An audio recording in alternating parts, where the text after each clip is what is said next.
Hey everyone. Today I'd like to discuss the trig functions and their inverses. And there's a bit of a wrinkle here. If you picture the graph of any one of the trig functions, like think about the sine graph, right? It goes up and down, up and down. It's not one-to-one. Cosine, not one-to-one. Tangent, not one-to-one, and so on. And what we discussed earlier is that in order to have an inverse, you need the function to be one-to-one. So we need to do something to remedy this. So first, let's just say this. The trig functions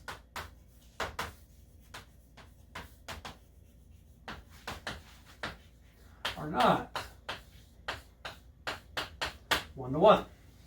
But we still want to define their inverses.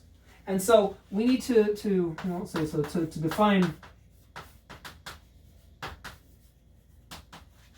their inverses, right? Think about the graphs. They don't pass the horizontal line test. So what we do is we restrict the domain.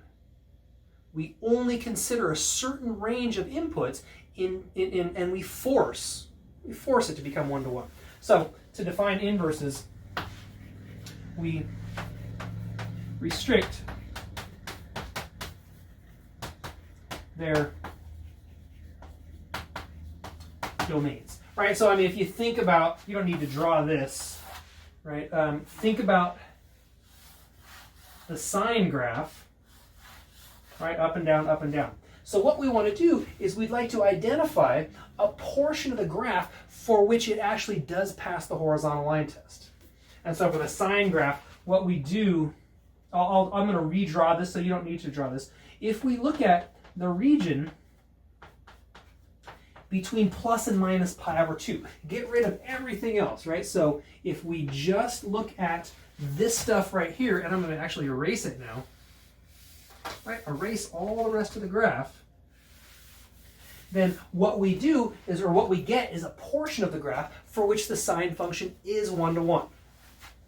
Okay, so and that's where we're going to start. So if we do y equals sine x, what we do is we restrict to the closed interval from minus pi over 2 to pi over 2. In that case,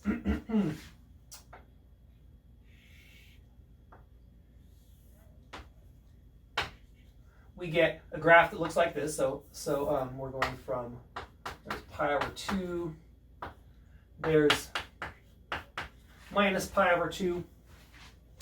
So what we have then is, and notice, that's positive 1, that's negative 1, right? So the domain here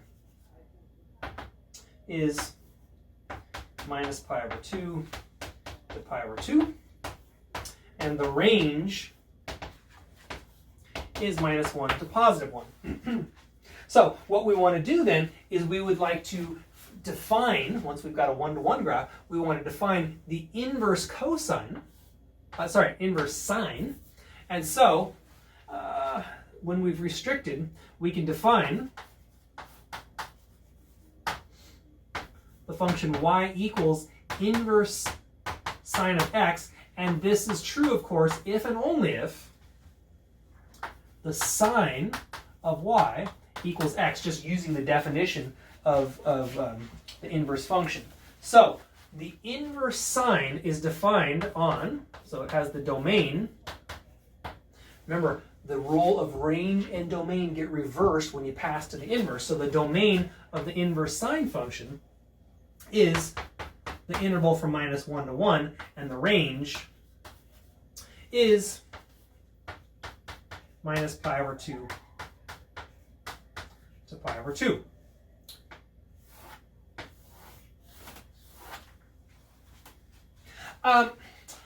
There's only one of the graphs that's really important, but remember how the graph comes about. If you start off with the original function, the graph of the inverse is just a reflection about the line y equals x. And so what we would get in this case is a graph that looks like this. There's 1, there's minus 1, pi over 2, minus pi over 2. I actually don't care about, the only graph that I actually care about is the inverse tangent. So the graph of the inverse sine I'm not overly concerned with. Right? But what we have then is that this new function, y equals inverse sine of x, follows this formula. Right? The inverse sine of x is the value between -1 and +1 that satisfies this equation.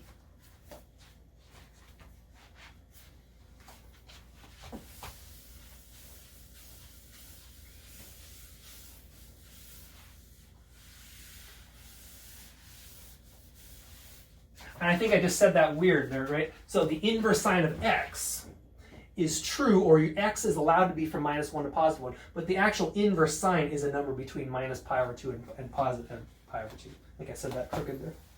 You can also do this for the cosine, so y equals cosine x, definitely not 1 to 1, and so what we do is we restrict to the interval, in this case, we look at the interval from 0 to pi, right? So cosine graph would then look like that. And then we can define y equals inverse cosine of x if and only if cosine of y equals x. The domain, once again, is -1 to +1, and then be aware that the range of the inverse cosine is the interval from 0 to pi. So let's just do a few examples here.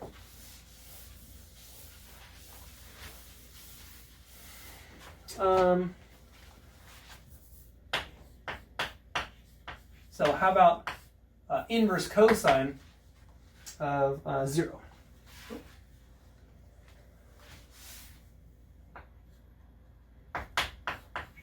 So inverse cosine of 0 is equal to some number. Let's just call it, let's call it y for the moment. So what does this mean then? It means that cosine of y equals 0, and it needs to be a number between 0 and pi.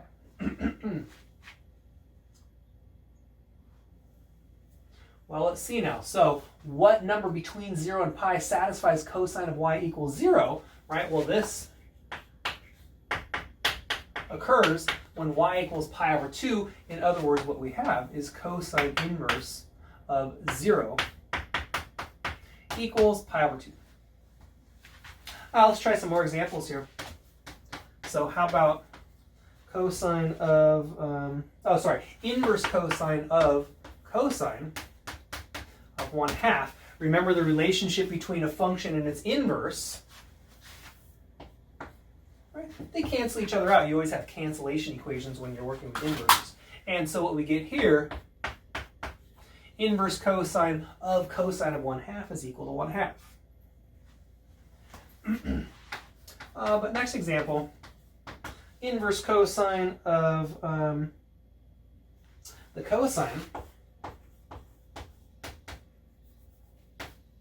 of -π/6. It is true that the cancellation equations hold as long as the number right here lives in the range of the inverse cosine. But now we've got -π/6. And so we need to think about this a little bit more. We're looking at the inverse cosine of the cosine of -π/6. And what's the cosine of -π/6? It is √3/2. So now we're looking at the inverse cosine of √3/2. So what number, when you plug it into the cosine, gives us √3/2 and lives within the interval from 0 to pi, right? And so now we know that it's equal to pi/6. So the point here, be careful. The cancellation equations hold as long as the number right here lives in the range of the inverse trig function.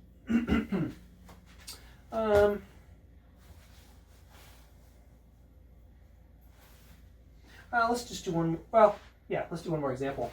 How about this one? The tangent of the inverse sine of 2/3.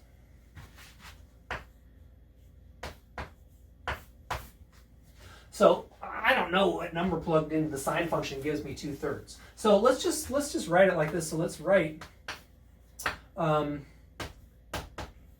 inverse sine of 2/3 equals y, and then we know that sine of y has to equal 2/3, and I have no idea what that number y is.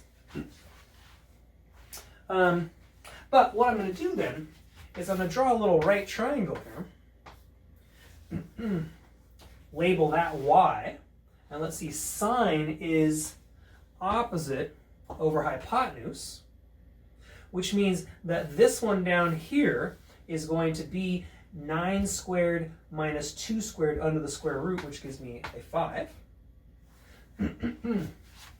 So now what we want, so we want the tangent of y. And what is the tangent? Well, the tangent is adjacent over opposite over adjacent, and so that gives me a 2 over root 5. So by just doing a little bit of right angle trigonometry, we can figure out what the tangent of the inverse sine of 2/3 is, right? Even though I have no idea what the inverse sine of 2/3 is. Okay, now computing exact values of inverse trig functions is really not our focus. Our focus is on finding derivatives. And so let's now think about the derivatives. So here's what we have. Inverse sine of x equals y. My goal, let's write it this way. Y equals inverse sine of x. My goal is to find y prime.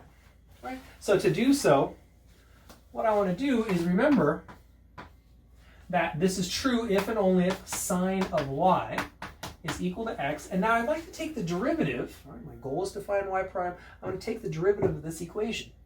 Using implicit differentiation, what we get is y prime times cosine of y equals 1. Right? Take the derivative on the right-hand side, we get y prime cosine of y. And so that tells us that y prime is equal to 1 over cosine of y. Now, remember, from trig, cosine squared y plus sine squared y equals 1. And so if we solve, what we get is cosine of y is square root 1 minus sine squared y. But what is sine squared y? That's x squared. And so what we get is 1 over square root 1 minus x squared. In other words, we have the formula that the derivative of inverse sine of x is equal to 1 over square root 1 minus x squared. Right? So there's the first of our derivative formulas that we're going to get today. The next one, and so you can go through a similar process, so I'll just say similarly. The derivative of inverse cosine x is equal to negative 1 over square root 1 minus x squared. Okay, so there's a couple of formulas for us. I'll do some examples, but I want to get the rest of the trig functions out of the way, right? There's 6 trig functions, which means there's going to be 6 inverse trig functions. So now let's look at the tangent function. And if you think about the graph of tangent,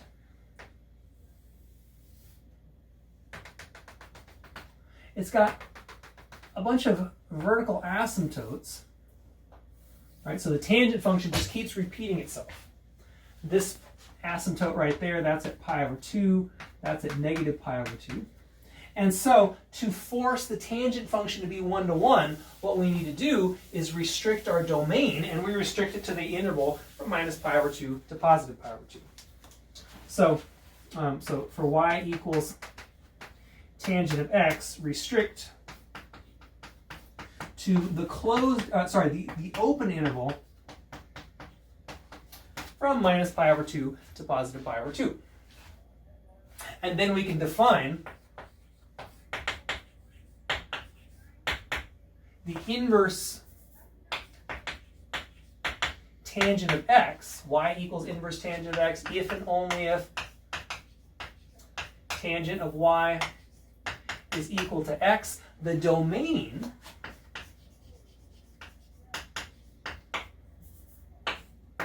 is all real numbers, and the range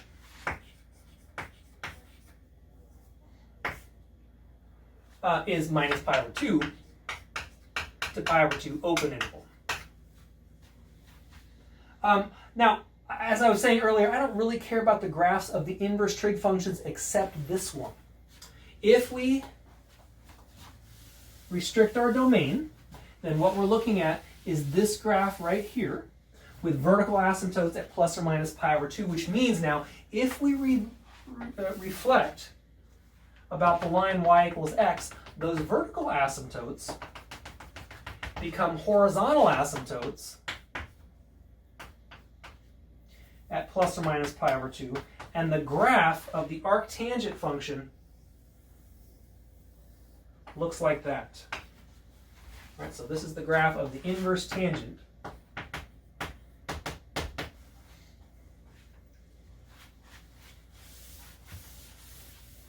in particular, and this is going to become important, you need to know this graph right here, and in particular, what we have is that the limit as x goes to infinity of inverse tangent of x is equal to, well, let's see what's happening. It's got a a horizontal asymptote. It's equal to pi over 2, limit as x goes to minus infinity of inverse tangent of x is minus pi over 2.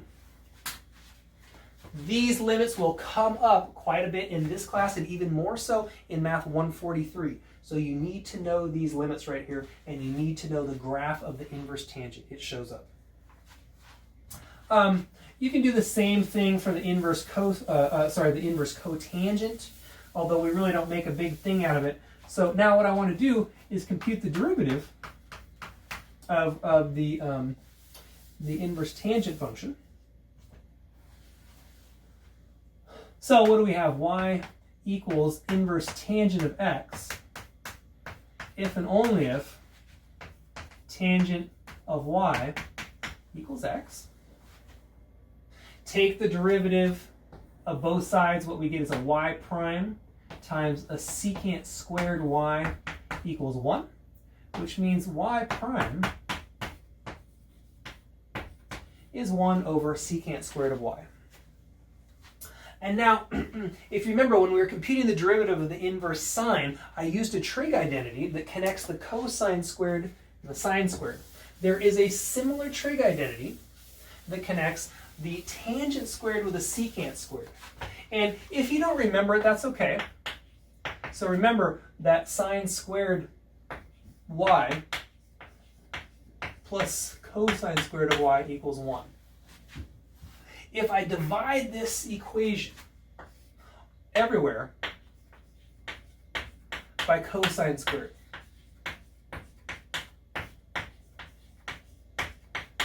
then what we get is tangent squared, oops, that should be y's all the way through, sorry about that, y, tangent squared y plus 1 equals secant squared of y.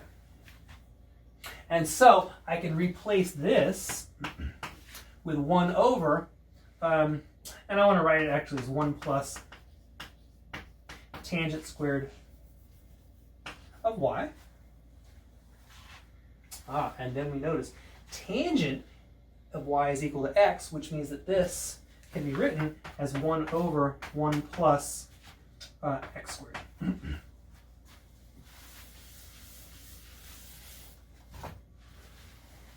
So we've got another formula here. The derivative of the inverse tangent of x is equal to 1 over 1 plus x squared. you can go through a similar process, the inverse cosine, to find define the inverse cosine. And so we'll just say similarly, the derivative of the inverse cotangent of x is equal to negative 1 over 1 plus x squared. There's also, right, there's the secant function. It's not one-to-one. You can restrict the domain. Go through this same process. It doesn't show up a whole lot, but the derivative formulas do. So we do need to know the derivatives. So I'm just going to, rather than go through the derivation, so the derivative of the inverse secant of x is equal to 1 over x square root x squared minus 1. And the derivative of the inverse cosecant of x, you can probably guess what that's going to be, negative 1 over x square root x squared minus 1. Okay, so there's 6 trig functions, which means there's 6 inverse trig functions, which means that we've got 6 new derivative formulas, right? And you need to know these, right? They're going to show up.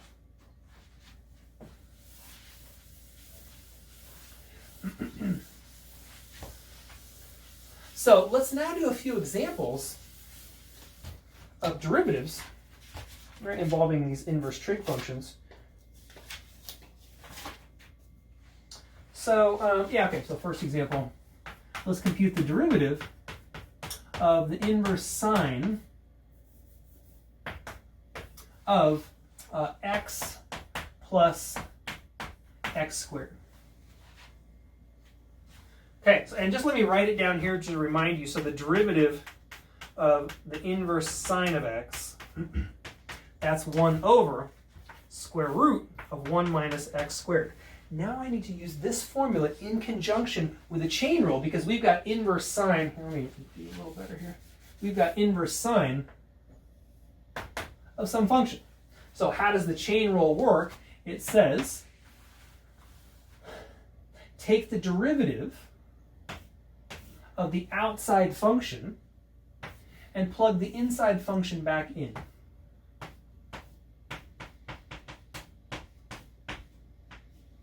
Then multiply it by the derivative of the inside function. So you could clean this up a little bit by putting this actually in the numerator, but this answer is fine. Right? I use this formula in conjunction with the chain rule. I'm going to do a couple more examples, but one thing to point out, and I think I actually said it a minute ago, the inverse trig functions are also sometimes referred to as the arc functions. And so, alternate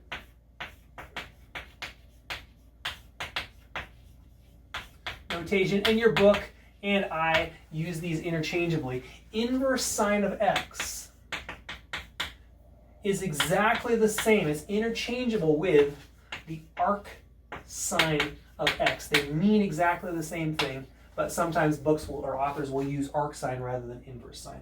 Same thing with inverse cosine, inverse tangent, right? So inverse tangent of x is also written to as arc tangent. Right? There's arc secant, arc cosecant, and so on. So just be aware, interchangeably, you can use this inverse notation with the arc notation. They mean exactly the same thing. So let's try another example. How about this? What's the derivative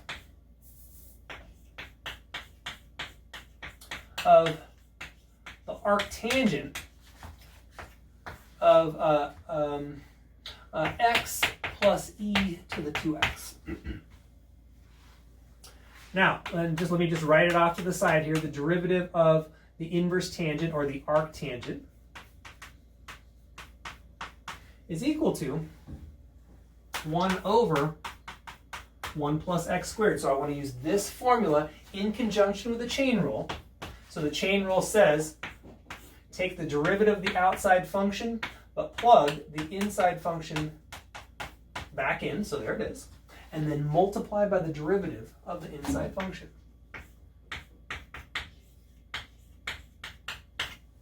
So there you go. Now, we just learned 6 new derivative formulas. Every time you have a new derivative formula, there's a corresponding antiderivative formula. But one thing to notice,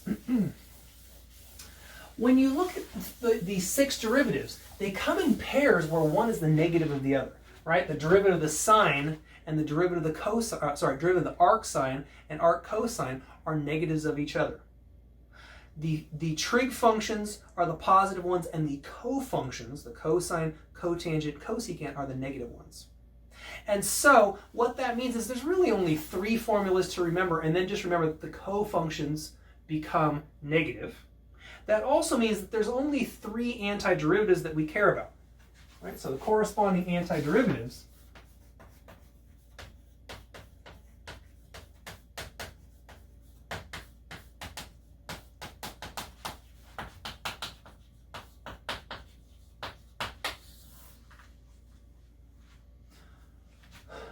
first one, the antiderivative of the square root, 1 over the square root of 1 minus x squared, that's equal to inverse sine of x plus c. Right? You need to memorize this. The next one, integral 1 over 1 plus x squared dx, that's equal to the inverse tangent of x. And then the last one, 1 over x times square root x squared minus 1 dx. All right, that gives us inverse secant of x plus c. All right, so you should have all 3 of these memorized. They just come straight from the derivative formulas that we learned a minute ago. Now, my advice actually is to memorize this one exactly. Memorize this one exactly, but then I want to derive a generalized form for this one.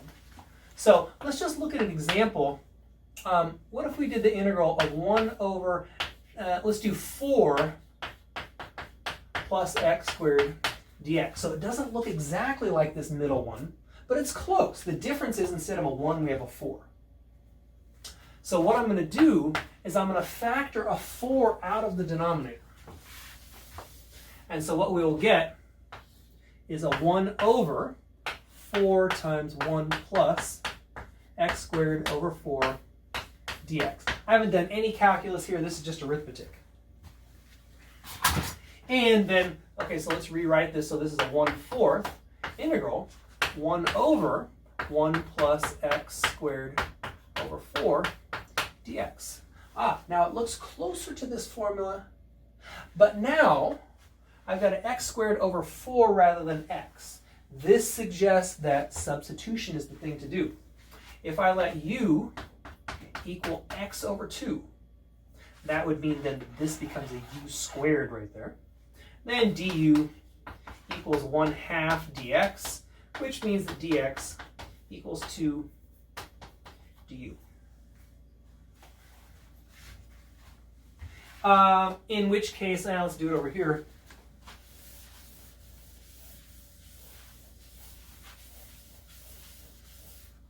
So that means then, let's see, we'll get a 1/4 integral 1 over 1 plus u squared, and then dx is a 2 du, which when we cancel gives us a 1/2 integral 1 over 1 plus u squared du.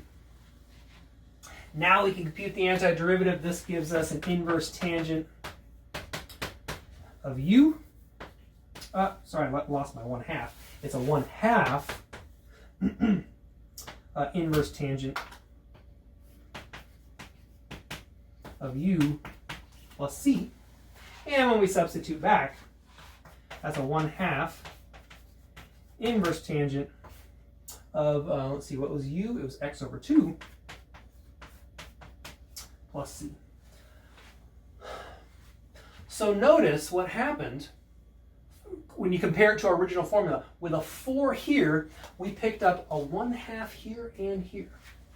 And so the general formula, I'm just going to write it down, and you can prove the formula by doing exactly what I did here. Just do substitution. the antiderivative of 1 over a squared plus x squared dx is equal to 1 over a inverse tangent x over a plus c. My advice would be to remember that formula right there rather than the middle of the three formulas that I gave you a minute ago. This one shows up quite a bit. It's worth just knowing how this one works, or knowing this formula right here. Okay, so let's do a few more examples. So let's look at the integral from 0 to pi over 2 of sine x over 1 plus cosine squared x dx. Now, if you look back at the three formulas that we have, you might suspect, oh, this one, once we do something, right, it kind of resembles a tangent, an inverse tangent. And so what I want to do is let u equal cosine x, du equals negative sine x dx, and then this integral becomes negative integral from 1 to 0, 1 over 1 plus u squared du. If you don't like a minus sign out, remember you can always flip the limit, so I'm going to rewrite this as integral from 0 to 1, 1 over 1 plus u squared du.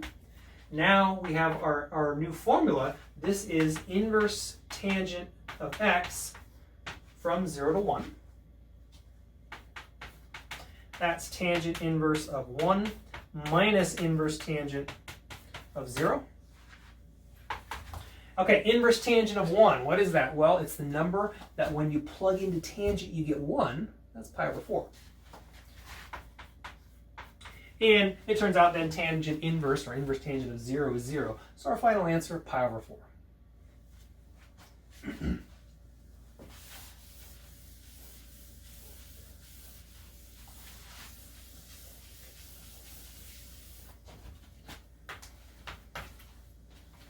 Okay, next example, let's look at integral dx over square root 1 minus 4x squared.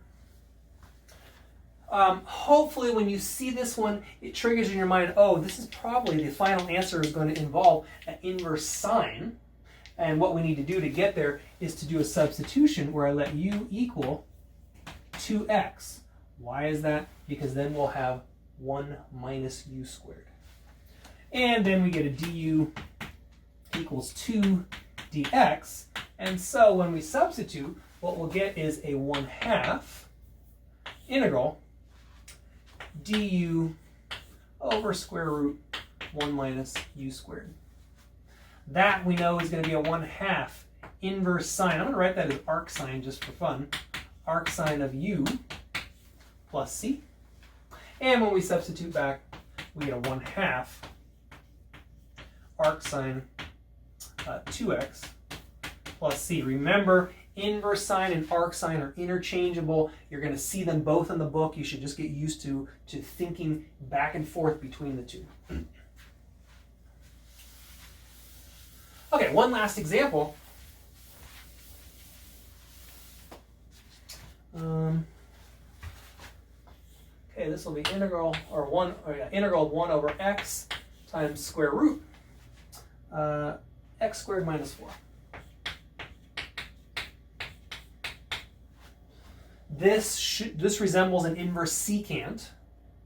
The problem is that we got a 4 there instead of a 1, right? So I need to make that into a 1. To do that, I'm going to factor a 4 out of each piece that's under the square root.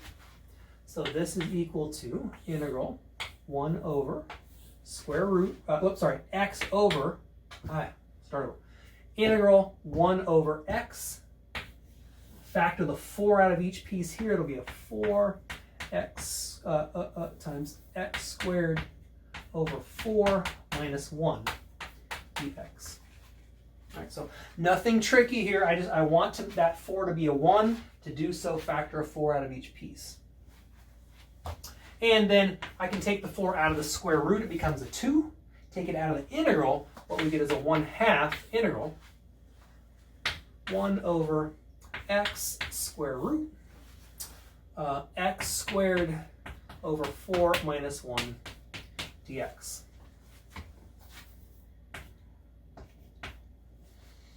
Okay, now I'm trying to set it up so that I can use my formula for the antiderivative that gives me an output of inverse secant. So I'm going to let u equal x over 2, which makes that right there x squared over 4. That becomes u squared. If u equals x over 2, then du equals 1/2 dx, which means dx equals 2 du.